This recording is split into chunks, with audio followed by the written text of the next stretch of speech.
Hell yeah. So we're getting ready to go on the Lochsa. And what I want to talk about in this video is just the nerves of whitewater rafting. I think we all know that you can die on the river, you know what I mean? And so we want to mitigate those risks.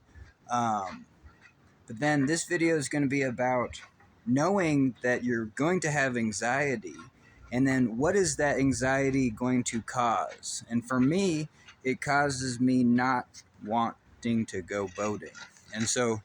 And I think I even expressed that with like pain in my body. I know I've dealt with back pain for the last 3 years, and definitely if I'm more stressed out, like that pain is gonna, come back. And so right now I have a mild case of back pain this week, and I think the more chill I am, the more that's gonna go away. But like right now, getting ready for this trip is the hardest part of the process because I have to bend over, I have to pick up stuff, I'm getting ready to go rafting, and I'm not sitting in a boat. The second you sit in the boat with all your gear on, you know what I mean, and get through the first rapid, you're just like, this is the only place on earth I want to be. But the leading up to that, and this is really bizarre to me because it doesn't even have to be like a class 5 river. I actually don't do a lot of class 5. Maybe, I definitely want to get down to the Gully every year, but that's a pretty straightforward class 5. Anyway, and so the Lochsa, though, does have the Lochsa in the main stretch is probably the most forgiving big water class 4 river, even in the country, compared to other rivers that might be actually easier, mid-water to low water, like the Ocoee. The Ocoee actually could probably, bite you more than the Lochsa.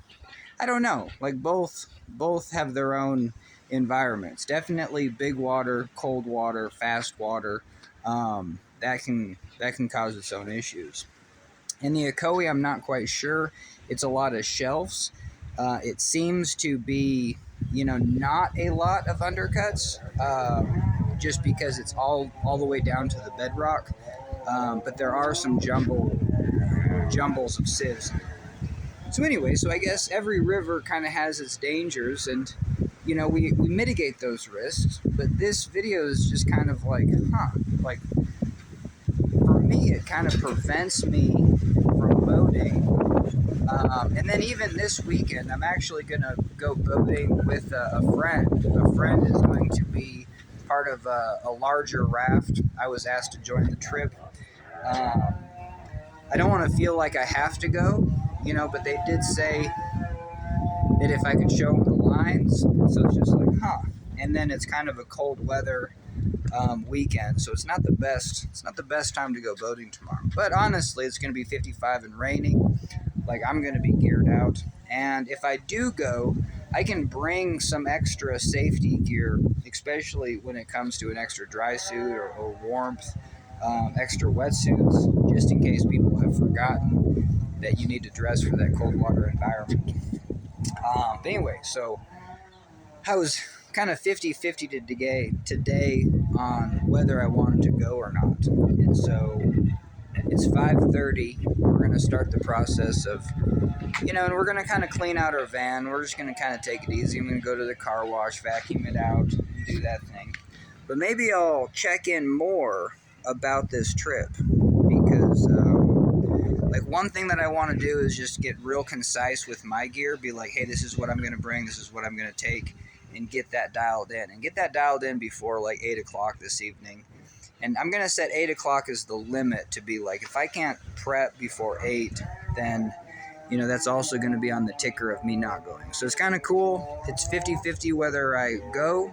I've already mentioned that to this group. And so that's just kind of nice that, now no one's relying on me. But I'm just making this video because, like, what is preventing you from doing something? And are you preventing yourself just because you're over, you're taking one moment of anxiety and extrapolating that into the future?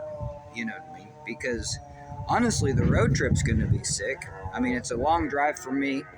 So I'm always trying to make some of the excuses. Gas prices just got higher. It's going to be kind of a spendy trip to get over there and back. And I think I'm just going to do a day. You know what I mean? Where because of the back pain, I don't think I'm going to camp. And I've done that before of just doing, it's 4.5 hours, just make it into a big road trip day, do one lap. R1ing for me is exhausting where, I don't know, the second you go to sleep, you wake up, you can run another trip. But that's something also, unless I'm on a dedicated road trip, I very much struggle with um, getting outside my comfort zone more than a day. So from this house, I only like to do a day trip. And so that's another kind of level of anxiety. And so we're going to curb that by not bringing. I haven't decided because at some point I got to get my camping set up in here, but it's just not nice weather tomorrow. Um, and so it's just perfect for a one and done. Anyway, all right, hell yeah, we're already 6 minutes in, and I'm just expressing that I'm dealing with anxiety. So let's check in later this evening, and then even as we go down this road trip. This is kind of interesting. This video, I just want to I just want to start it from now until I actually just make my decision, whether the decision is to not to go. That's back pain, pending.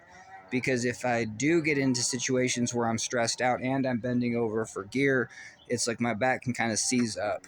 And I think a lot of that is to do with stress and anxiety, just because it can happen just all of a sudden.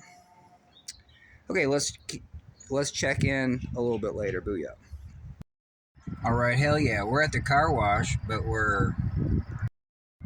hell yeah, we're going to the car wash to wash our car. Now I ain't spending $2 to vacuum this thing out, so what we're gonna do is use a backpack blower. Hell yeah. And I even have electrical tape because I forgot my little tripod, and so right there is the rear view mirror of the camera. I'm not saying words right, but you get it. We're gonna duct tape my phone to this mirror, and then you get a great view. All right, hell yeah, it's electrical tape. Hell yeah.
All right, hell yeah. So we got the van all cleaned out. We're feeling pretty good about it. We basically got it blown out with the vacuum blower, the backpack blower, and we washed the car. And so, hell yeah. I'm actually going to put the sleeping gear in and feeling pretty good.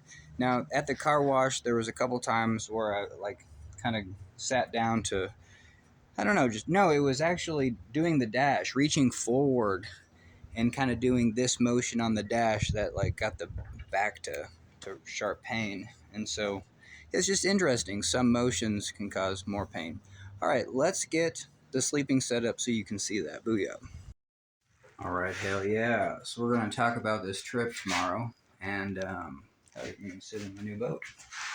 All right, so the deal is that my friend in Missoula, he knows this group that's going down the Lochsa, probably whether I go or not. My friend extended an invitation to me, also with the invitation to be like, hey, it'd be cool if you could come. Maybe you could show us down.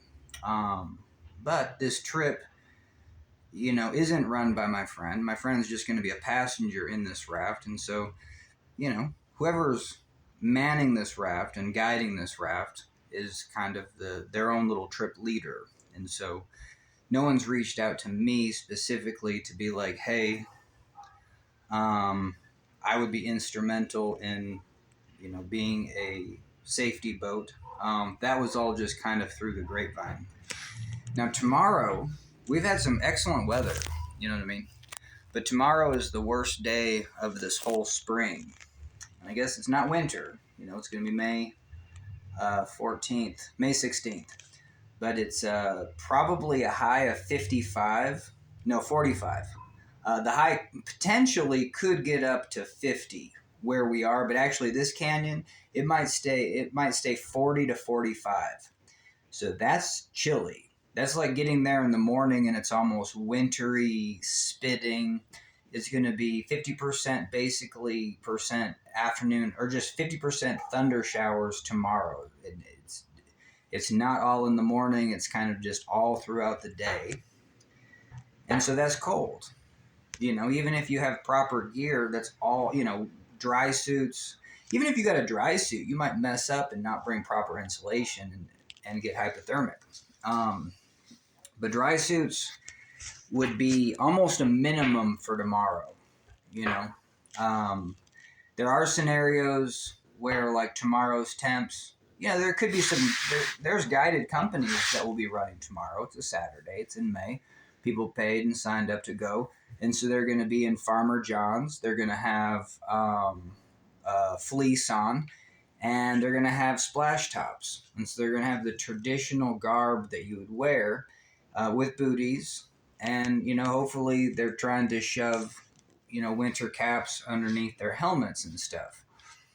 But those trips are usually a little bit more dialed in because they're not all the time, and definitely every river that has guides, like it's not like an airplane where you're just like, hey, can you guarantee to fly this airplane, without injuring a soul, you know what I mean? Like most whitewater rafting is unpredictable.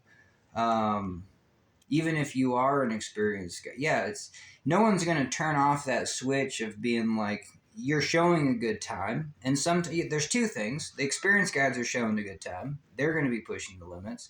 The inexperienced guides, they're struggling to find lines and stuff. And so anyone in a trip could flip, whether you're with the experienced guide or with the, but yeah. I do bring that up, though, with commercial trips, though. So usually you got at least 3 boats out there and safety boats. And so if people do fall in, you can clean it up. Where cold weather, cold swims on the Lochsa, when you have 50-50 waves like Lochsa Falls, where it's just 50-50 if people swim tomorrow. That's interesting. That's interesting to me because, long swims in cold water, that's usually what causes the issues. And one boat trip. It sounds like, this might be a single raft. And that's probably also piquing my anxiety. So I did send a text. Probably should have done this way earlier. But, I mean, I don't know. It's not my responsibility to figure out what other people are doing. And it's also, I didn't want to get into this just because I'm not a guaranteed person to be like, oh, for sure, I'm there, hell or high water. Opposite of that. And so, hell yeah. And I think that has a lot to do with kind of the anxiety of tomorrow. And this requires me to like wake up at 5 a.m. You know what I mean? Which I'm on a sleep schedule where I'm actually like last night I went to bed at 3 a.m. And so any of these trips, individual trips, potentially I might lose the whole night of sleep. And so my judgment's never going to be the best with only a couple hours of sleep under my belt. And so there's just a lot of factors. And this is why I don't, this is why I boat by myself at a wave at, 5 o'clock in the evening when other people get off work and other people are around. I don't boat a lot, just because boating requires usually early starts, and with this river, it's a hell of a drive for me. So anyway, I'm going to pack the car tonight because I'm going to be on the Lochsa next weekend, and it's going to be total opposite. It's going to be 70, 75 degrees, too much sun, too hot. I can wear just a wetsuit and stay crispy. But tomorrow is kind of risky, and so I'm still going to wait back for that text. Maybe text again. It's just like, is there any chance? I might text actually after finishing this. I just want to know, is there any chance you guys are going to cancel tomorrow? Can you find out that? Just because if I do put in the effort of waking up, I want to know if there's any potential that your group is going to cancel. Because if there is, then I'm out. Let's go do this some other weekend.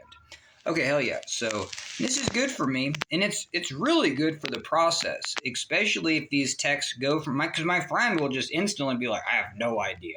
You know what I mean? My friend is into rafting. He's a participant in a rafting trip. You know what I mean? And so, but he'll be probably eager to be like, oh, what are we wearing tomorrow? Do we have dry suits? And then so I'm going to be done with this video. I'm going to send that text to be like, is there any chance you guys are going to cancel tomorrow because it's freezing cold? It's the coldest day of the spring. It's going to snow in the mountains, put it that way. The Lochsa is in a drainage that typically doesn't snow, but it's right on that sleety, you know what I mean? It's cedar trees. You're not going to get snow per se. You could wake up to frozen slush. And it's like Seattle, though. It's Seattle on a cold day in the ocean. Like it's sometimes the worst hypothermic weather you can experience, just because it's so wet and cold. And it is a pretty isolated, it's canyon enough where you're not going to get a whole lot, and there's no sun tomorrow anyway. Okay, I think this is smart, at least to send this forward to be like, dude, you guys should go camp, because they're just going to do a one-day trip. And that's the other thing that's suspicious, is they live in the town that's right next to it. They have a closest drive of just 2 hours. My drive is going to be 4.5. And so they're not being like, oh, we're going to go 2 days and we're going to camp and we're going to do the whole thing. It's just like a jet over the mountain and go run a trip. And they chose this date like way out. Like 3 weeks ago, they chose this date. So it's just kind of interesting. Okay, hell yeah, I'm done with this. I just make this video because, like, hey, there's always things that can pique your anxiety. And this is real stuff. This isn't like, oh, everyone's got experience. This is the issue of, like, this is a one-boat trip. If I don't go, this trip might be a one-boat trip, cold, high water, inexperienced, and it makes it way worse that it's a one-boat trip with people. If it's a one-boat trip solo, that's just like what I would do. That's actually going to be way safer than this one-boat trip with like 6 people in a raft. Because once that flips, everyone they signed up to jump in the river at the worst location. You know what I mean? They're just like, hey, do you want to go over to this river and then just jump in the worst location and then see how it goes? Do you want to do that tomorrow? I don't think anyone does. And so, yep. Anyway, all right, I'm going to send this text, but I'm also going to get my gear ready, because if my back feels decent and I do get sleep, like I said, I don't mind being on the water, but there's just rafting in general. There can be a lot of anxiety pre-trip. And like we're doing right here is like we might have a situation where it's just like, oh, we have a lot of underprepared. We have an underprepared situation. So that's what I'm gonna. Anyway, I'm just gonna say everything on repeat. Send that text, and then get my car ready. Booyah! All right, hell yeah! So I sent that text, and that was pretty sweet because I was like, well, no, he already replied to the text before, so I didn't have to send a new text. I was just saying, hey, tomorrow's cold. You're going to be well below the 100-degree rule. That's river temperature, air temperature. Air temperature is going to be 45, and river temperature is going to be 40 degrees. So that's well below, you know what I mean? And that river is basically ice, especially on a day like tomorrow. It could be down to, 38 degrees. And so, yeah, it is. It is. Ooh, it's dangerously cold. Like I can't wear a very thin 3 mil unless the sun's out. Unless after you get out of the river, you have some insulation that's going to warm you up. And so yeah, he sent this test. He said, yeah, we all have dry suits, semi-dry suits. His is just neoprene gaskets, but hell yeah. I mean, mine leaks like a sieve, but you layer underneath it. It doesn't matter if you get damp or wet because I can just layer so much, sometimes I do 2 pairs of sweatpants. Like that's kind of the couple pairs of sweatpants, couple pairs of fleece, couple fleece tops. And then I just, you do a winter helmet. I wear my ski helmet, neoprene gloves, stuff, all that. So they all have that. So that's pretty sweet. He also says, guide his first time, but he's rafted a lot and he's been studying this river. So that's good. You know what I mean? I remember when it was, kind of my first times going down stuff, and then I would actually do my due diligence and, study up. So that's pretty sweet. He says the boat will only consist of 4 of us, so we won't have a dedicated person in the back. And then he says, any red flags? So here's my response. I was just like, hell yeah, glad y'all have dry suits, semi-dry suits. That was the only thing I was thinking about that was a prerequisite for tomorrow. Way cool, you will have a kayaker too. I didn't know that. I thought they were going to be a one-boat trip, but now I don't feel like I need to go. And that kayaker's name is Paul, and Paul is going to run point in his kayak. I think I know Paul. And if it's the Paul I know, he's yeah, dude. He's just really chill individual, highly talented kayaker. And yeah, and that's good because you want that chill demeanor. I probably don't bring a chill demeanor to the river environment, just because I'm not around a lot of people for that. What do you guys want?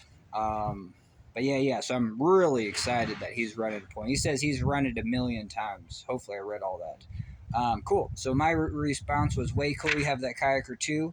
I just said Lochsa can be 50-50 for flipping. I thought I mentioned Lochsa Falls, and I said, and a couple other places might flip you too, but the swims are clean. So that's what I said. Just be heads up to swim to shore and get yourself out of the river, especially if that guide is struggling to reflip the boat. And so I said, you can always walk down the road, if you swim to shore. So it's not too high tomorrow. So Lochsa Falls should go fine. Just kind of, it's not a 50-50 flip at Lochsa tomorrow. It might be for a first-time guide. I mean, I'm not going to, in this little text, I'm not going to tell you how to run Lochsa, because at this level, you could run 3 different locations, center, right, or left. The left line, even though it seems intimidating, is actually the grease line that won't flip your boat. It's super bizarre. But the more in the middle, the more like, ugh, you're like, I don't want to be in the middle. Anyway. And even if they flip there, that's... tomorrow's so cold. I'm just cold right now. Okay, hell yeah. I said no red flags. It's a clean level, not too high, just cold water. If you flip, don't swim too rapids. So that's what I said. Get yourself and others to shore by swimming. I probably should have used the word aggressively, but whatever. Most always towards the roadside, so I'm just double upping on that, especially if the guide doesn't have to foolproof reflip system. So basically just reiterating exactly what I just said. Rafts are bears to reflip. That's it. And then I because I can always see the worst in a situation just because that's where my anxiety and my mind goes. And so here's to keep it light. Especially, that's it. The Lochsa is a fun wave-filled river. I will try my best to get there tomorrow, but also glad you're well geared up and have the kayaker too. So I thought that was pretty good. And it's almost 8 o'clock. It's basically 7:45, and we haven't done anything. We just did a lot of procrastination. And so we're not going to get the sleep set up. I'm just going to get my river gear. And so I want to be done by 8:30, getting all packed. So I'm just going to chill and maybe watch the last of the NBA game. And so, all right. So I'm going to snap my finger, and that's where I was supposed to. Something was supposed to happen. Anyway, 30 minutes, 45 minutes, we're going to be all loaded up. Just river gear and some extras for them. And I'm looking forward to going because in Missoula, the grocery store has $3 bagel sandwiches. It's the best bagel in town, and it's sausage, egg, and cheese, and they're $3. So I'm going to get a few of those and a coffee, and that's just going to, I'm more looking forward to that. All right, hell yeah, let's get geared up. All right, hell yeah, it's 8:30, and we did it. We packed up for the Lochsa. Now, in this video, I'm going to show you what I'm taking, so let's just get right into it. All right, so hell yeah. So I have my raft, we have the throw bag, we have our pump, and then we have, this is our reflip thwart. Hell yeah. This will be the first time using the rockered setup, so we're going to put those across the middle I-beam in between the compartment to get it rocker. Hell yeah, let's show you this. So we do have one dry suit. These are really smart, you know what I mean, because your butt's going to be wet, and so you got some neoprene there. I'm going to Costco, you can get Costco sweatpants, so hell yeah, we got a couple of those. And then we have 2 fleece tops, and then hell yeah, some polypro under both of those. So hell yeah. All right, so I'm the warmest person on the river, and I love dressing for really cold water. And so hell yeah, we have a pair of Costco wool socks, and then we have the really thick Expedition NRS, and then we just have oversized shoes, and so that keeps our feet toasty. All right, hell yeah. I think this is a must, is to have a brand new pair of neoprene gloves, especially for a big day, when you're not just roadside, surfing a wave, but you're actually doing, something away from a car 10 miles. And so just brand new, no leaks on the neoprene that keeps your hands warm. Hell yeah. And then we have a neoprene skull cap. We do have a bigger one. I'll show you our e-gear, emergency gear, in a second, but hell yeah. Now, I'm going to bring stuff for other people, too, so here's just kind of my kit of, socks and underwear, but then also extra neoprene booties and gloves. This can kind of just live in here, and that's going to be extra. Extra for just getting off the river, just fleece, and, and then people could use these, if people didn't bring enough warm insulation under their dry suits, hell yeah. Now, I'm not going to go overboard and bring way too much gear for everyone, because typically people don't, they just buck up. All right, but hell yeah, tomorrow's one of the coldest days, and so I am going to bring my sleeping bag, just because if I have to sleep in my car, I got an emergency tent and emergency camp sleeping pad underneath the van. So this is just kind of extra warmth. And so hell yeah, we have a towel, and then we have a huge cable lock, and then we just have like a combination. So this is a Harbor Freight. This is almost like $5, just a simple combination. Lock, extra dry bag, and some extra straps, extra river shoes. You know what I mean? If I always bring extra for myself, just because someone's going to forget stuff. And so let's go to the extra pile, even for tomorrow. Here's the bigger stuff. I have a second dry suit. I ripped the neoprene gasket, darn it, but I trimmed it up and it should work. And you would just have to duct tape the wrist. It's just the wrist. Hell yeah. And then just some neoprene tops these will probably not get used, but if someone rips their neoprene, if someone rips their dry suit, hell yeah, this is standard procedure for, that's just a new Farmer John. So people, and it's, I don't, I've, you know, I don't wear a Farmer John, but that's why it's brand new. I'm always, the second it gets cool, second it gets warm enough that you don't need a Farmer John, you don't need a Farmer John. And if it's too cold, you need dry suits and full wetsuits. But this is the industry standard for just wearing this, and then maybe a neoprene top or just extra fleece. But, and then so, and we got 3 paddles, we have our raft, and so now we're going to look in our emergency gear, because especially if my dry suit rips on the river, what am I going to do? I always plan for that.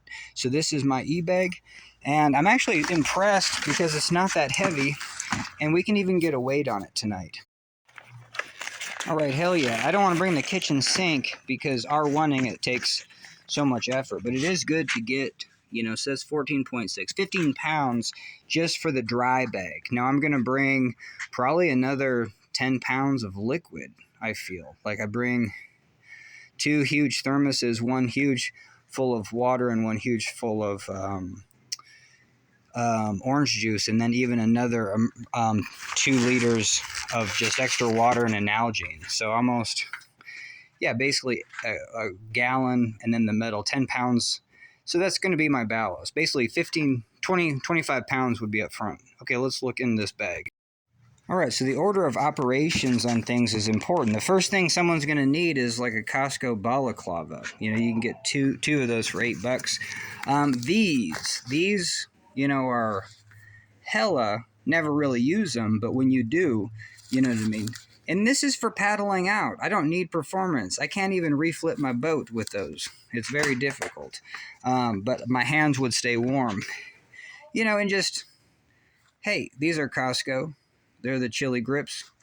H2O, baby. And then we have another one of these. Hell yeah. And, oh, and this is interesting because I am missing, let's take a pause because we need my go-to bag on the river. I'm fine with this, but this is like, hey, someone else needs this stuff. So let's take a look at what bag I would use. All right, hell yeah. So here's my bag, and let's just dump it out. You know, because then I can add to this. I don't mind putting Nalgene's in here or whatever. I don't care if this bag gets wet. But hey, there's my skull cap, and then here's my Costco balaclava. So this is, you know, ultimate in keeping me warm. And let's go back to the helmet, because we do have a winter helmet. And so that's really smart for winter conditions. We have a couple carabiners. I didn't think that was my only carabiners, but yeah, I had 3 others. I don't know where they went, but I mean, I got a couple carabiners attached to the raft, so I'm satisfied with that. This isn't a river where we need pin kits. It's not a river you get pinned. We can improvise if someone gets pinned. It's roadside. Okay, hell yeah. So that's it on this, and I can get this extraordinarily wet because this is just in and out all the time. All right, so someone's going to need an extra fleece under their dry suit because they did not insulate well enough, and they took a swim or something. Someone's going to need an extra sweatpants. I just threw this in for tomorrow because it's a new raft guide that's going down this river for the very first time, and it's a flippy river. And I'm actually going to throw a carabiner on this and potentially have this on my raft, just in case I have to go to their raft and clip my raft to their raft, and then I'm gonna probably reflip it with my. No, yeah, I got my flip line, but anyway, this is if they just want this. If they want that on their boat, I can offer it. They probably don't, but hell yeah. And then so if people get really cold hands, throw those on. So those are kind of the first go-to because they're useful. These are just like, oh man, dude, I need to warm up. 12 NRS. I'm going to try to find another one because I should have at least another one. and you almost need 4 extra straps, because maybe someone's gonna throw your raft on a trailer at the takeout. So I'm not well equipped for that. And then so this is my stuff that really needs to stay dry, because it's all the first aid kit and stuff I just really won't be getting into. The last thing in this bag is if my dry suit goes kaput, hell yeah, I'm going to throw on this wetsuit. And so that's it. That's everything in this bag, and that was how it was ordered. And so now we're going to look at the true emergency gear, what I'm going to bring. And I really pared this down. Like, I have a bigger emergency kit, but I'm just like, I don't know. These are all people that I know. I'll do mouth to mouth, and so I don't have, hell yeah, like all the little bells and whistles of a first aid kit. But, you know what I mean? We got a decent splint. This stuff, just one big of those, that's a hell of a good wrap. You have about 3 or 4 of these triangles, and some, we even have water pills and that's, so a few water tablets. That takes, because I do have the sucky straw, but hell yeah, if you really messed up and need water, hell yeah, throw some tablets in there. Fingers I would even use these. So always be thinking of, like, what do I want? This, like, all this stuff. Wrap yourself up.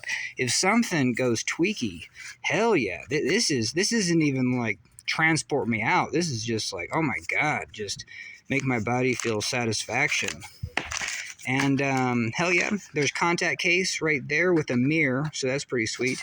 I don't really use this waterproof thing, and it's stupidly small anyway. I bought it when I had a flip phone. That was 15 years ago. And so this is a thrift store hat. So this basically, I'm not going to wear it in any other point except in my first aid kit. And I'm kind of prepped that if someone does get an injury, they can't move, even though we're roadside, they might be there for an hour. So we got an e-bag, but we're very simple. We have one e-bag.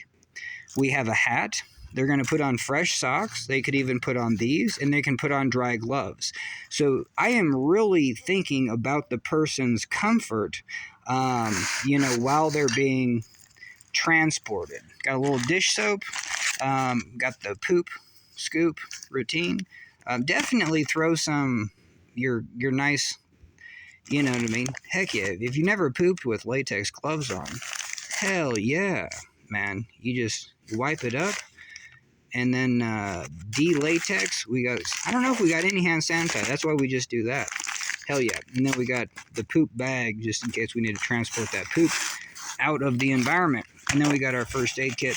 Definitely the stick-'em tape. So we got like 4 different tapes in here. Some gauze, Band-Aids, that's a little bit of, that would be the little trauma. That's all we got for trauma, though. Gauze and stuff like that. Sunny, if it gets too hot, wear that. 1 beef jerky, and then this huge box of Terrid. I haven't, I just taped the hell out of it. I haven't gotten too techie like Gear Garage and put it in a little capsule, but hell yeah. So that's the first aid kit. Sunscreen, so this is just kind of emergency. We got sunscreen and then a little bit of lotion. And then some SPF lip balm. So I think that is about it. And then on the PFD, I definitely want to show, well, let's take a little pause. All right, hell yeah. So on the PFD, and I really got to be thinking about this, because typically what I have is goo packets, but I got to be thinking about what else I want to put in here. You want ready-to-eat food, and so what I do is I got my flip line ready to go. I put 2 carabiners on either side, and because it adds weight, you can throw 1 carabiner over, and then clip one, and then throw the other one over with weight. And always make this long enough to get over a 14-foot raft, and then so you can swim to the other side and climb up. We got our emergency knife. We just pull out on that, and then I do have just always carry a little baggie. This is gonna get hella wet, but it keeps your little things. And this is where I could put goo packets. So I am going to be thinking about what quick river food am I going to have tomorrow. I'm going to have that orange juice. You know what I mean? A full thing of orange juice is those calories for the day. but it is cold, and so I don't know if I want to be sucking down ice cold orange juice all day, and so we definitely need maybe some sugar in there. Okay, so hell yeah. And that's it. We're going to bring 2 spare paddles. I'm going to try to set up a camera for tomorrow. Just other thing, I got 2 of these waters for the road trip. And other than that, we're road trip ready. So I'm not going to bring any sleeping stuff, but like I said, we can emergency sleep because we got a pad and we have a huge fan. Definitely just thinking warm tomorrow. I just want to be warm the entire time. I'm going to go get an umbrella. I got just a jank umbrella, and so we're going to throw that in there because it is thunderstorming. If you're just standing around, I'd rather stand under an umbrella. All right, hell yeah, I'm going to pack this up, and we did it. All right, hell, I've been rocking the dolly too, and even on my last road trip, I think I took 2 dollies, one for the takeout, one for the put in. Maybe I didn't, but definitely a dolly, man, that saves the day. You can fully load a boat in a parking lot and then just dolly the whole 100 and whatever pounds across the parking lot, even with gear installed. So that's been a sweet little piece to our setup. All right, hell yeah, always good to do a little outro. And so yeah, we're pumped. And my buddy sent my text to, oh damn it, see, just like right there, get a little back pain. And so, like, I think it is stress related, just because it's like, so I'm just going to cut this quick because we got to be aware of that stuff. Just chill out and we got to get this gear going. But I hate that, you know what I mean? Where it's like, if it is stress and anxiety related, then it's imperative that I just chill the F out. But I'm such a high stressed person, even if I'm portraying that I'm chill, you know what I mean? I think all this look actually helps because it's very difficult to just chill out, man. So hell yeah. So we're gonna do that. All right, and probably see you tomorrow. All right, hell yeah. It's the morning of, and I just woke up. Now, I was able to put in my contacts, brush my teeth, get some fresh clothes on, and kind of just get some things together. This is my bucket of toiletries, so just kind of on the way out, I got my book, I got my, extra glasses, and just some extra. Anyway, it took 12 minutes, and so if I really had to, I really could just go turn on the car. I'm going to get some orange juice and water and ice. So I really could get out of town in 15 minutes, but I woke up without my alarm at 5:30, and we need to get out of here by 6. It's about 5:45 right now. My alarm was set for 5:45 just to get out of here, but I think you get it. All right, so hell yeah, I'm gonna hopefully film maybe a little bit of the drive, probably not, but in Missoula, we're gonna eat we're gonna drink coffee and have some of those breakfast sandwiches. Again, that was gonna be the highlight of my day. Hell yeah. All right, so that took 10 minutes, but we got this totally filled with ice and water. And so that's kind of going to be my extra ice for the day. It's totally full of ice cubes. This is full of ice cubes, and it's just my normal water. This is oat milk because we like oat milk in our coffee, 2 ice cubes in there. This is filled with about 8 ice cubes and orange juice, and then filled up with water. I don't even stir it. It stirs itself, but just a frozen orange juice. Okay. So I think we are ready to hit the car, and we're going to be out of here by 6. All right, hell yeah. It's 5:57, so we have 3 minutes to walk out to our car, and booyah. And so we're all loaded, and so let's do it. All right, hell yeah. We're driving through town, and we're going to head up over the pass, and it looks like there's already some snow, and so the current temperature right now is 44 degrees. All right, hell yeah. So that's the money shot. In front of us is the pass. Hell yeah. All right, hell yeah. We're at the gas station, and that was a lucky catch because we're filling up with gas, and I thought I filled up yesterday, so we didn't. So anyway, so we're going to fill up. It should take about 5 minutes. You know what I mean? The gas station is just right off the road, so hell yeah. Let's let's get back to it. I don't look very good at that angle. Hey, we got Mount Helena behind us, so this is the kind of the town that I live in, Helena. So it's our little mountain. We got mountains all over. We actually have mountains that are just that size, just all over. So we got, it's biking mecca of America. People don't know that. All right, hell yeah. So it's definitely already spitting. And so that's the pass. Hopefully I'll show you if there's some snow up there. Booyah. All right, we're pretty low down on the pass, but we already got snow, so hell yeah. We'll see if any sticks at the top. All right, hell yeah, it's starting to stick. At least on the side of the mountain. We'll see if it sticks to the side of the road. All right, booyah. Yeah, just kind of a whiteout. All right, hell yeah. So here's the top of the pass, just around this corner. And booyah, so there's a little bit of snow. All right, that was pretty cool to film. And so we're gonna make our way to Missoula. If it turns tropical, maybe I'll turn on the camera again. Hell yeah. All right, hell yeah, we're in Missoula, and this is the Orange Street Food Farm. And so, hell yeah, let's get some of those sausage sandwiches and coffee. All right, hell yeah, we did it. Got our 3 breakfast sandwiches. And yeah, I guess they have English muffins, but the bagels are the best. All right, let's get some coffee. All right, hell yeah, we're gonna get to Lolo by 8 o'clock. It's 10 minutes away. And then I think it's for sure just 2 hours to the Lochsa, but if we're gonna drive a little bit chiller, I think we have an extra 30 minutes, but I'm gonna use that to get ready. And so hell yeah, so let's, and we gotta gas up in Lolo. And so if I don't see it, maybe I'll see it at the put-in of the Lochsa. All right, hell yeah, but we got toiletries, we got some cooking stuff and some extra snacks, and then we got, these breakfast sandwiches. We got our coffee, and then we're even gonna get some of that oat milk in the coffee. And booyah, we filled up our ice water, so we're just ready to go. Let's do this. All right, hell yeah. So we're all gassed up at Lolo. Now the other crew, they're actually waiting on another person, and so they're still in Missoula. And so, hell yeah, we can just, drive as slow as we want. And, but booyah. Now if you're gonna do the Lochsa, you gotta gas up here, because there's no gas down there. All right, let's do it.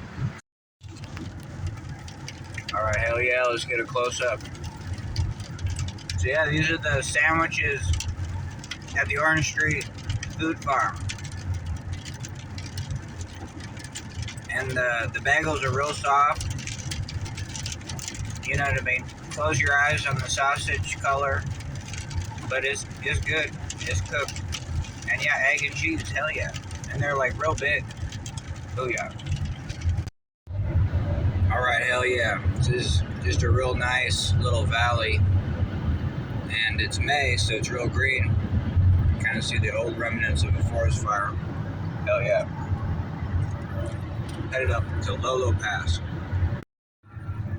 All right, hell yeah. So we're driving up Lolo Pass, and the sun's out, so that's pretty sweet. Oh, that person was just texting and going around 35-mile-an-hour corners. Holy shit. Phone, head down. Anyway. All right, so hell yeah. So there's a chance that we might get, a nicer day over here. Who knows? But that's the cool thing about the Lochsa drainage. It's a little bit mild compared to the weather typically in Montana. So we're dropping into Idaho, but just kind of you get a little West Coast weather, and so it's kind of sweet. Cedar trees, milder climates. It can be wet, but also maybe that can bring a little warmth. It's not warm right now. We're gonna get a little snow on Lolo, and it's 38 degrees. So I don't know what the hell I'm even saying, but the sun did peek out, so I wanted to show that. All right, hell yeah. All right, hell yeah. So it's 36 degrees, and this is Lolo Pass, so we're basically the last corner. Yeah, And yeah, Lolo definitely holds snow because it's just a lot of moisture. And so, yep.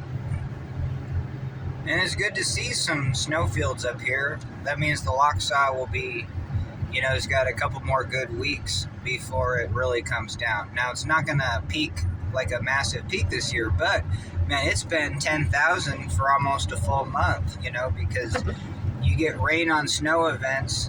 And so even through April, it released and built up and then released, so hell yeah.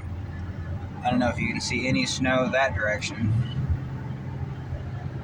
And I guess we're more than just around the corner for the top of Lolo Pass. But I will film all the way to the top. Hell yeah.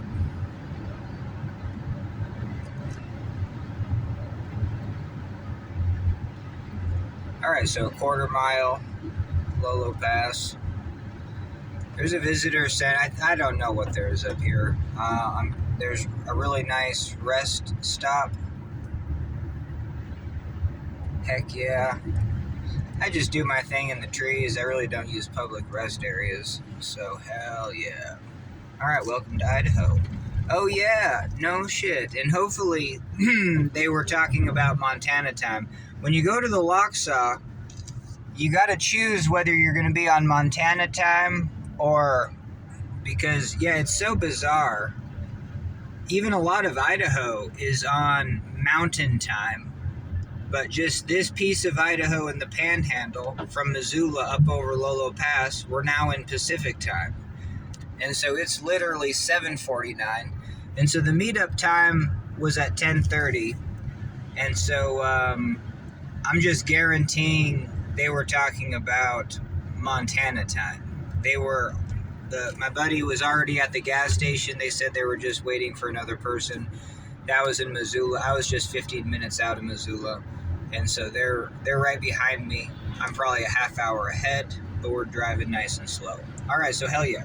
Now this is going down Lolo Pass. I'm going to gear down just because, even for this first bit, I mean, if you don't have any traffic, gearing down in like just third gear, because I don't know. Yeah.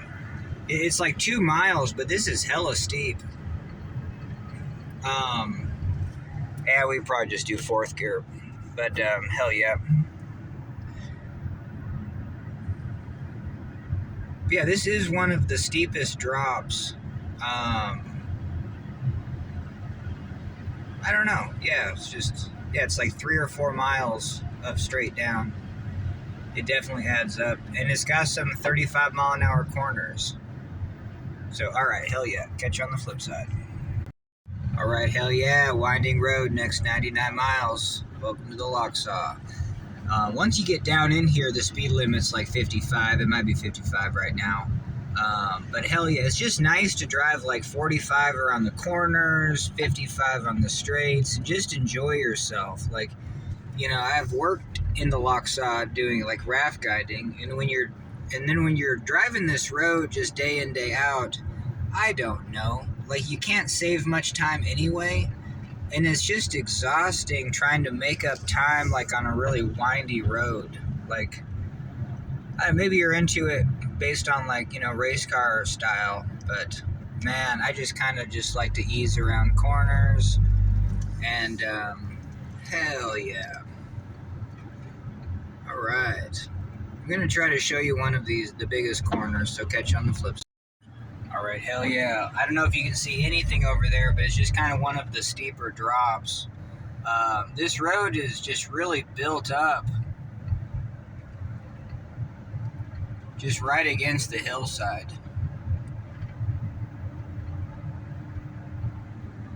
And you definitely had this was like the way to get over the mountains, probably not down, I don't know. Like, a lot of stories talk about, hitting the ridge straight ahead and then, staying above the river drainage.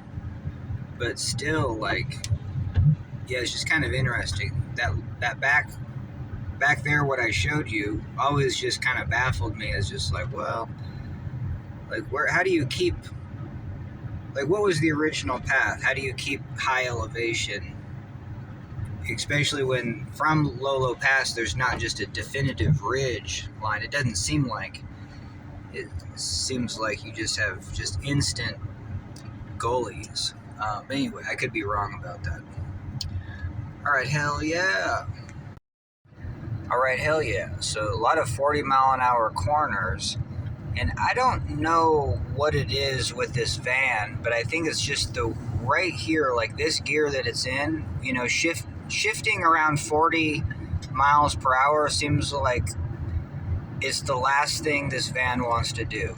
You know, highway speeds, hell yeah, we're just rocking and rolling. But I think when we're just right around 40 miles an hour, it's like constantly shifting back and forth. And, you know, sometimes it hesitates. And so, yeah, I almost should crank it and coast. I think that's almost better on the transmission, it feels like, than just kind of staying right at that, you know, speed where it wants to shift down and up. Hell yeah. All right, hell yeah, the sun just popped out. And so it's only 41 degrees, but hell yeah, it's sweet that the sun's popping out. All right, hell yeah, bummer, dude. So we got a little bit of rain, but it looks like up ahead, I don't know, brighter clouds. So we'll see if we have to get geared up in this rain. Hell yeah. All right, hell yeah, we're rolling in. And the cool thing about what I can do is I can just prep like so far away from everyone else. That's kind of my style. Even though today everyone looks pretty chill because it's a cold day.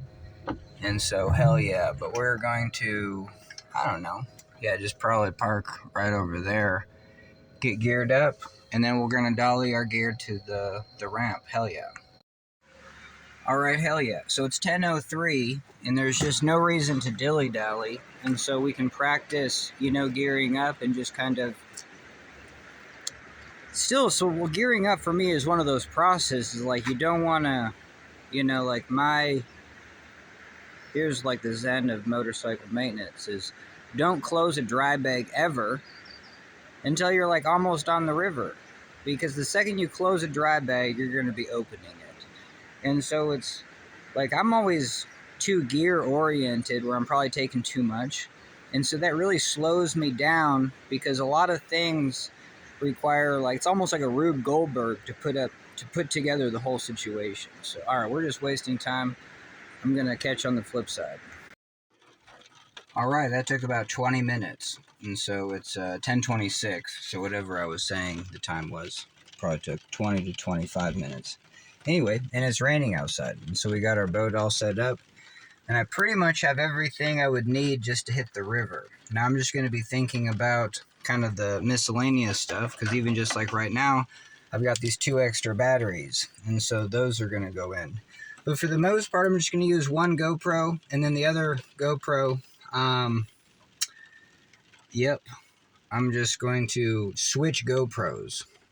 GoPros have the hugest issue that the battery life's not very good.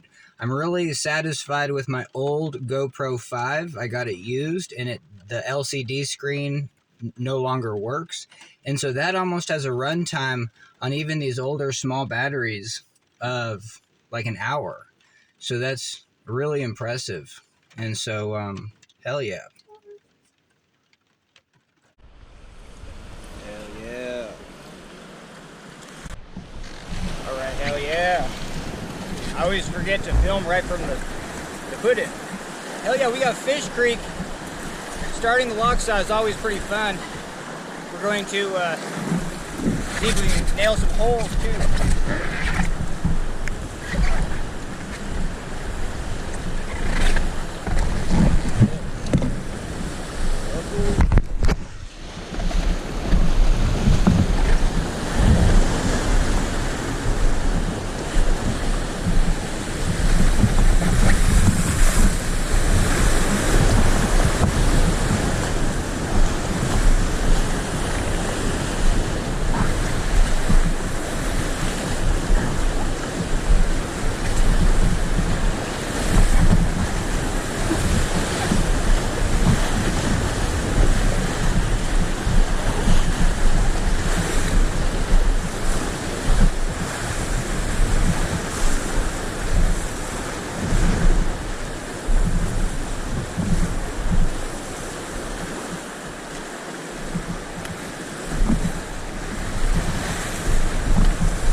guys see that eddy? That's just incredible. I'm just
Alright, so none of those folks are on our trip. I'm gonna save the juice, hell yeah.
Always too conservative.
Safety juice. That was hella sick.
That was all with my offside.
a perfect surf wave. I just, you know, I kind of don't execute 100%.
Need to get this bag up front. See if I can do that.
This whole first stretch is just a warm up, you know what I mean? And so I don't mind. You know, I got my play in, that's all I'm saying.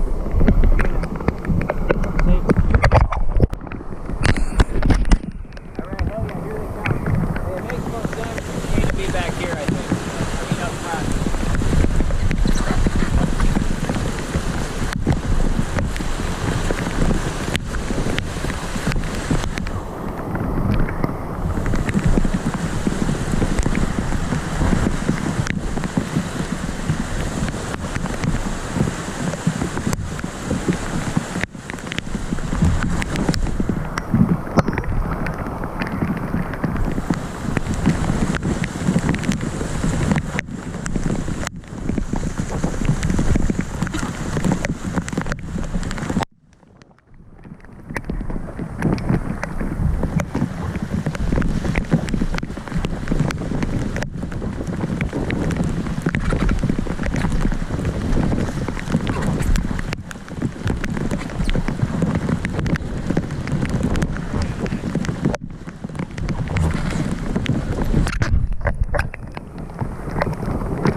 off. This is one of the bigger rafts. Definitely center right, all the way to the bottom.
gloves for you.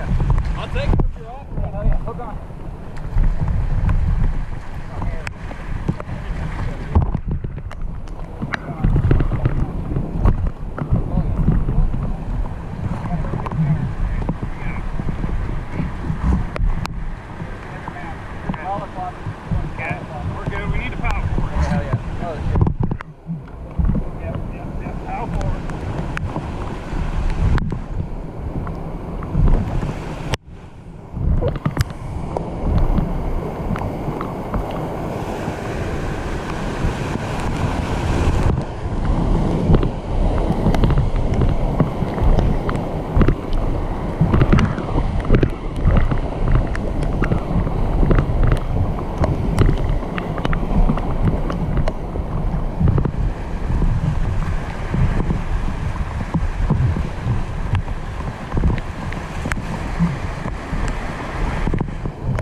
left side.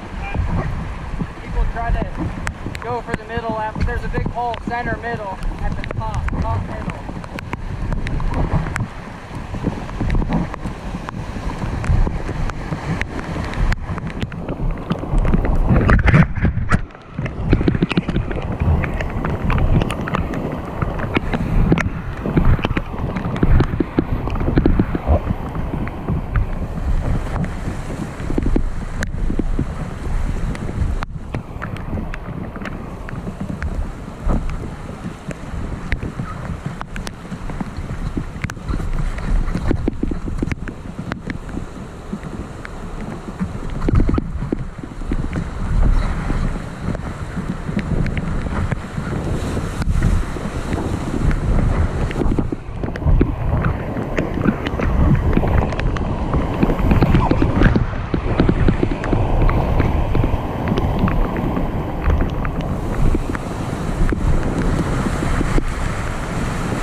He's trying to eddy out.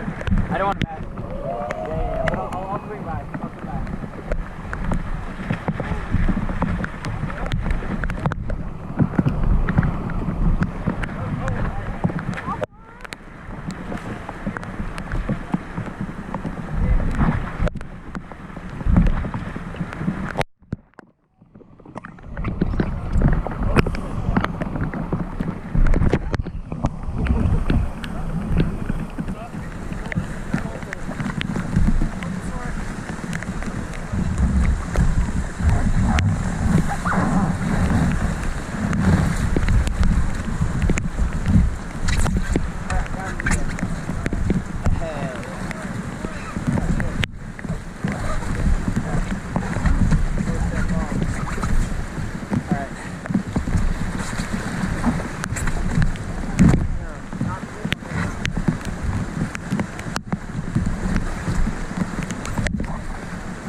Keep the camera running.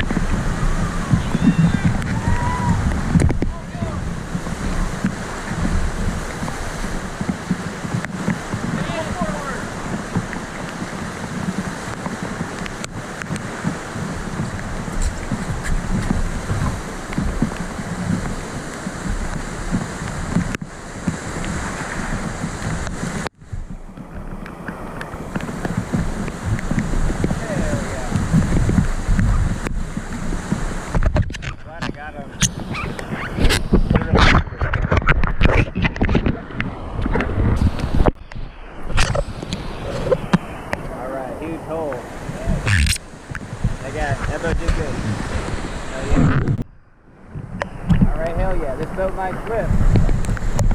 Want to be ready. Are we recording? Yeah. Okay, they didn't flip. Let's get the hell out of here.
improvement.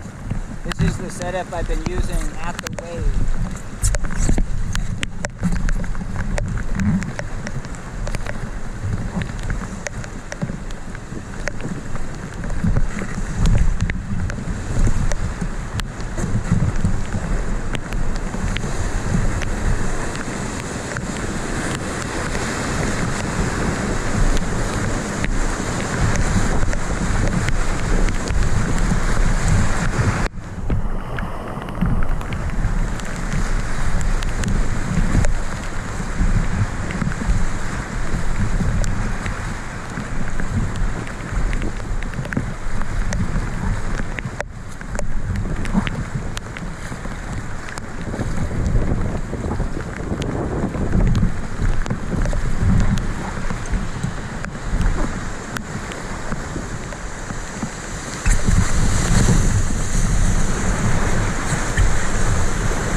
Where's the other swimmer? Really? Hey, is there only 3 in that boat? There's only 3? Holy shit, that scared me. I thought there was 4 in that boat. And I was like... There was. Right after Wormtail, one got nailed, walked down the road.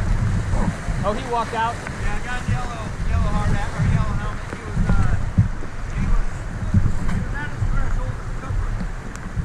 Yeah, got it.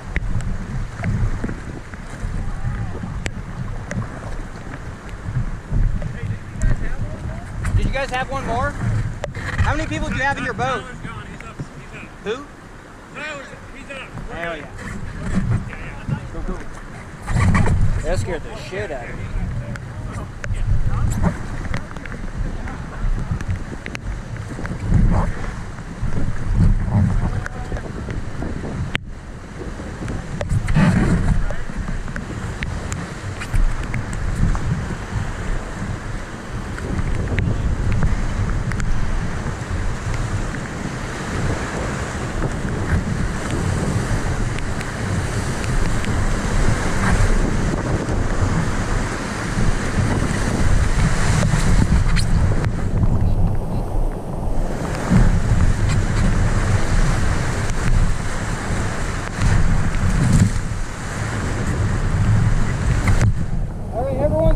For. Yeah, that's thanks for that.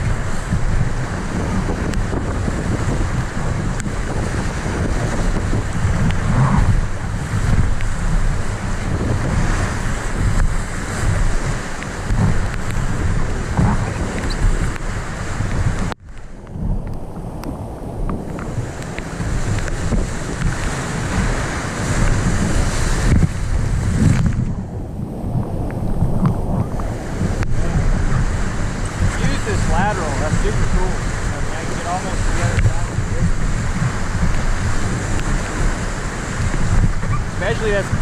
Especially since that's feeding me into that eddy. You know, it's almost keeping it feeding me over there, so I can kind of switch. Right now I'm just making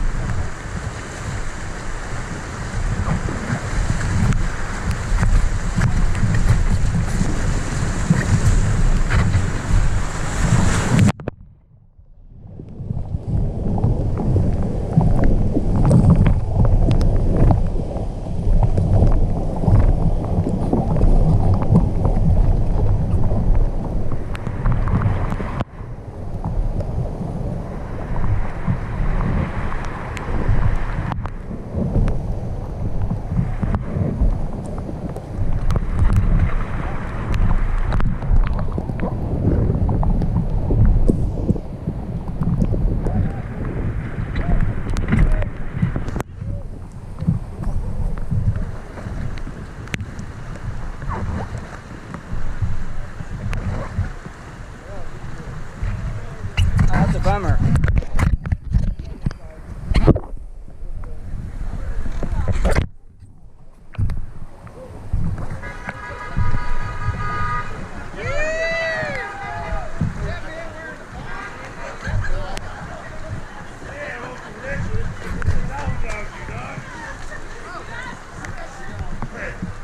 Uncle Rick just got off down the road.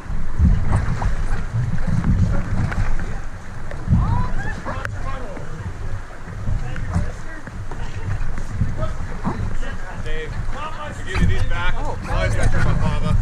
And then Tyler Bale. Oh, yeah, is he cool? I mean, he's He's comfortable. cool. Yeah, he's no. just gonna hitchhike it back. Yeah. He's just over it. Yeah, got it.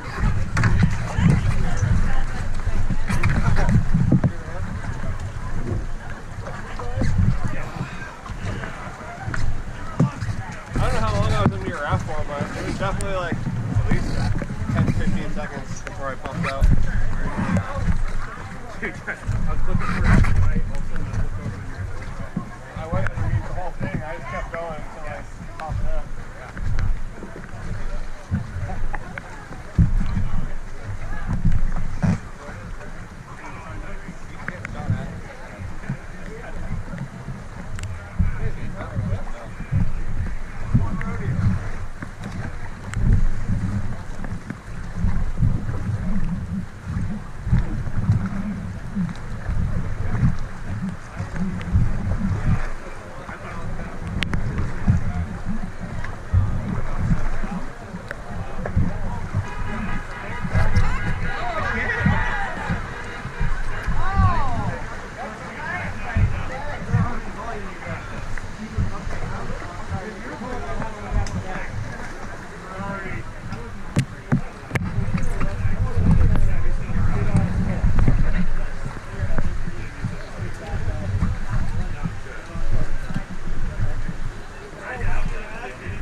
right, hell yeah. So the people that are backing out right now is the people that I went floating with, and we did it. And we had a huge group today, so hopefully my footage maybe kind of shows they were way upstream. I was way downstream.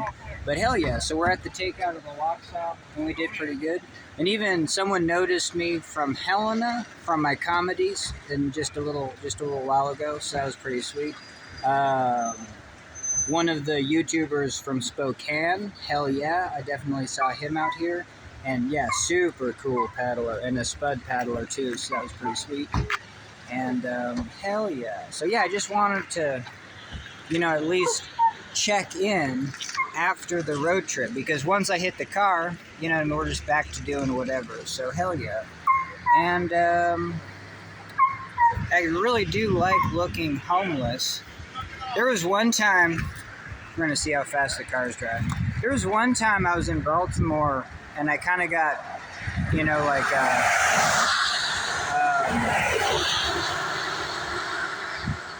had a mental health episode out there, and I did look homeless. Not this homeless, probably. I mean, this, I don't know.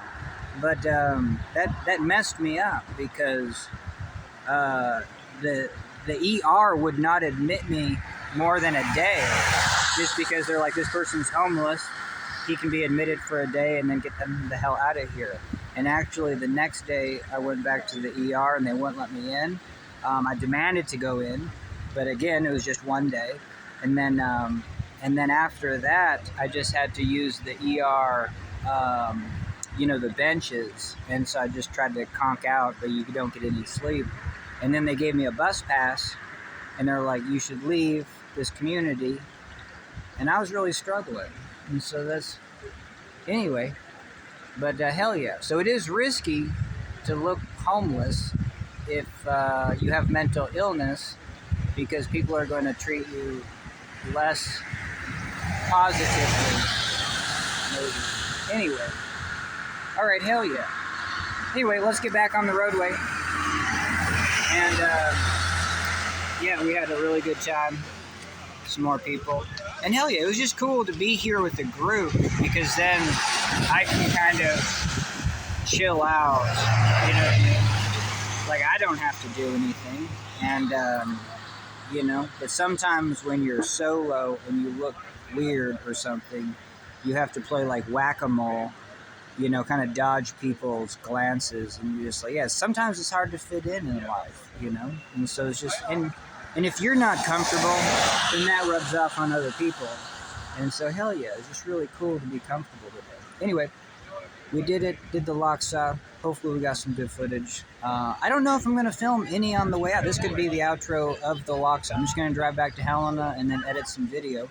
Next week we're coming out for a 3-day, we're going to be here for 3 days. And so, hell yeah, we'll do some more Lochsa. All right, peace out. Alright, hell yeah. So we're listening to some good music. And we're driving back on the Lochsa. And hell yeah. And so we just had an amazing day. You get the endorphins running. I'm gonna slow down to, chill speed. Gonna ride the white line. Hell yeah. Anyway, so I had kind of, I'll just say epiphany. Just these ideas. I'm always thinking about things. We've been trying to do raft design. On my last road trip across the country to West Virginia, I did a lot of audio recording of like, hey, this could work, and just kind of like brainstorming. And so today's brainstorm is that a boat should be shaped, let me just get to it. The boat should be shaped almost like a dumbbell. See, that doesn't make any sense. So the boat, my R1 boat's diamond shaped. Now the diamond shape underfoot is chill. Okay, you know what I mean? And then the nose of the boat, it needs a little bit more rocker. But the nose of the boat is highly unstable because it's not like a paddle cat. And so one is that you want the front of the boat to actually be like a paddle cat. But still not get in the way you know, on the corners. You don't want the corners to get in the way. And then also shaped like an H or a dumbbell. I don't know if that's a good visual. But basically, if the boat tips sideways, it's going to capture secondary stability at the front and back tips. So think of like a creature craft, you know, that has big old, very H or perpendicular, you know, inflatables that can tip over. You know, those are going to tip over completely sideways. What I want is, you know, when you tip over about a 45 degree, you get hella stability, you know, from the corners. And so that's important. So you're going to get sideways stability on the corners, as well as when you dive into the front, you want the stability to be really far away. You want 2 points to be far away. Having a stabbing bow on a diamond-shaped boat is very unstable.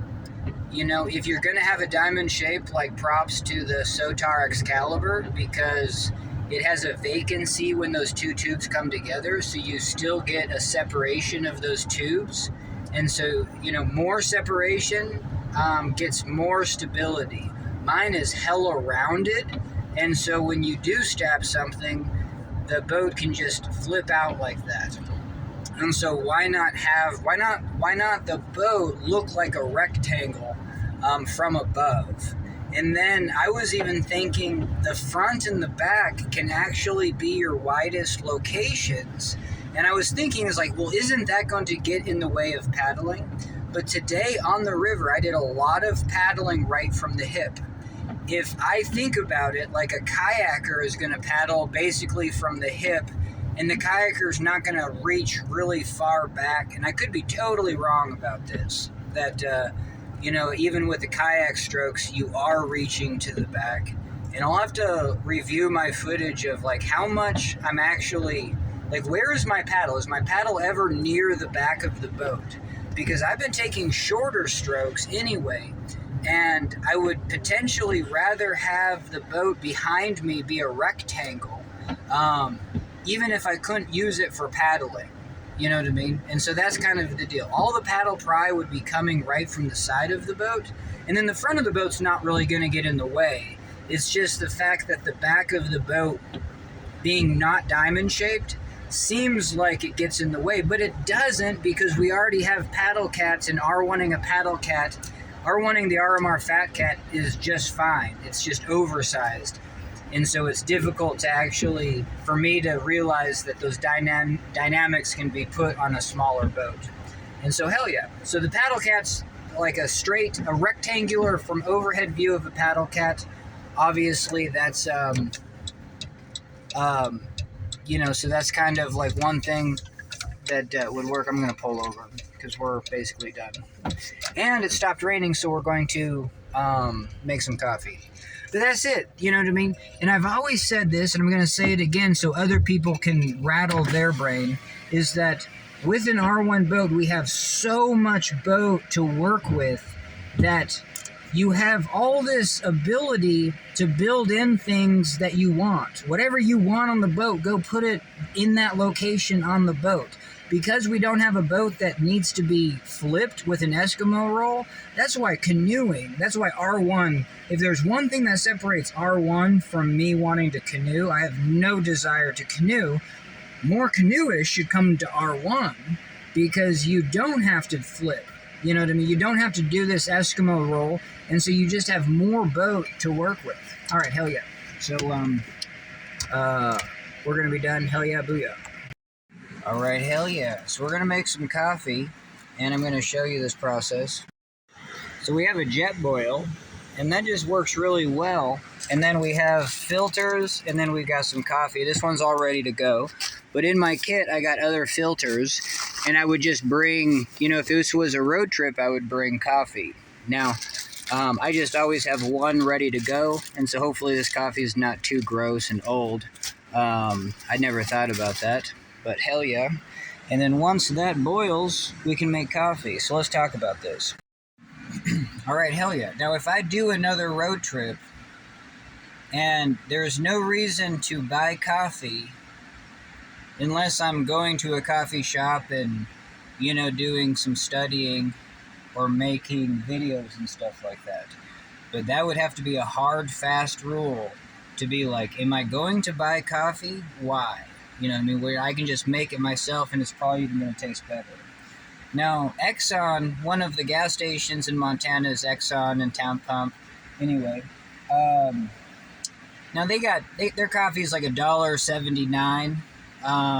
Sometimes $1.50 if they get the price down. Hell yeah. But yeah, $1.80.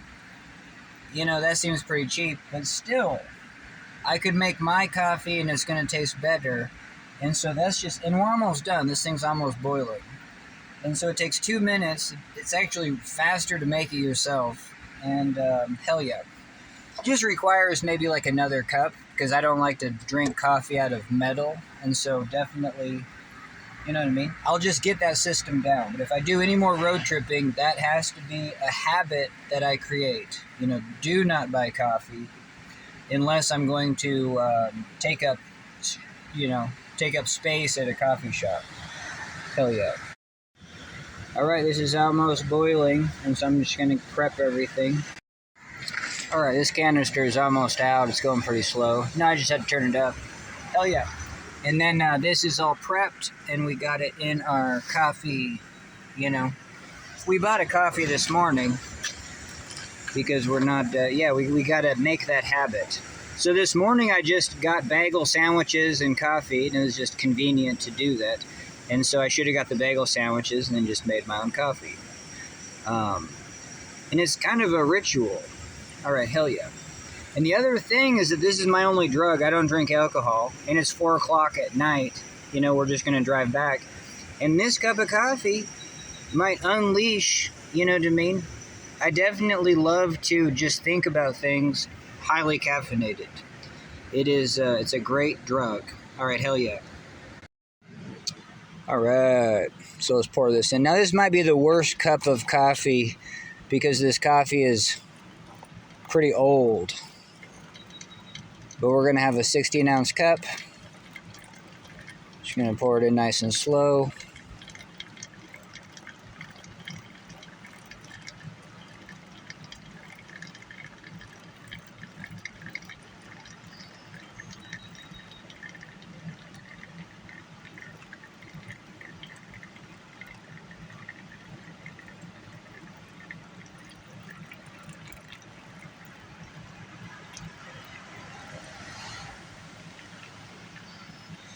Man, I don't think I need that much. Yeah, I don't know if I'm not gonna put any more water in. I think that's about it. Yeah, it's gonna be plenty of coffee. I'll let you know if this tastes good. All right, catch you on the flip side. All right, hell yeah.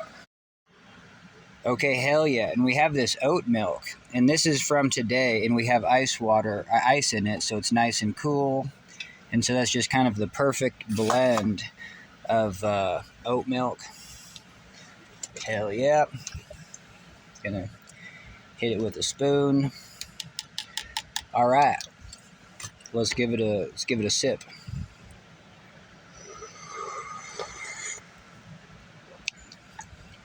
That'll do. It's pretty good. All right, hey, hell yeah, thanks for joining me. And this is good making this video because I got to make it a habit. No reason to spend any money on coffee when you can make it yourself. All right, here we go. All right, hell yeah, Rob Brennan's way. And, you know what I mean? I guess the flow rate will be in the description. I'm just going to check this out to see if I can float at this level video. All right, hell yeah. So there is a pretty decent eddy out in the middle. It's just difficult to catch that, and it's real deep. And so, like, even right here is going to be difficult to even stand, but you can get out to that eddy. Hell yeah. And then there's just no eddy access from here. But you can get out to that middle section. But even at this flow, you got that second wave, and that second wave is not in this here. as much as it was last year. And so this is literally, you know, carry your raft up here and then just drop in. But it's looking good at this level. It's a fairly horizontal lake. But you do get kind of pieced out on this side, which is a good challenge for me because it would force me to be on my right side, which is my off side. Wow, hell yeah. And it's literally unfair with a kayak just because you just have so much, you know, so much maneuverability.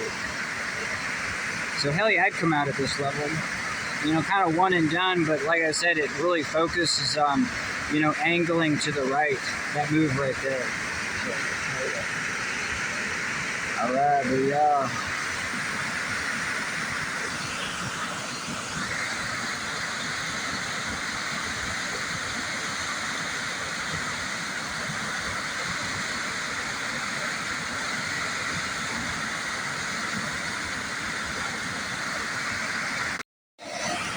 I'm gonna zoom in on that middle wave because maybe you want to come out here, so hell yeah.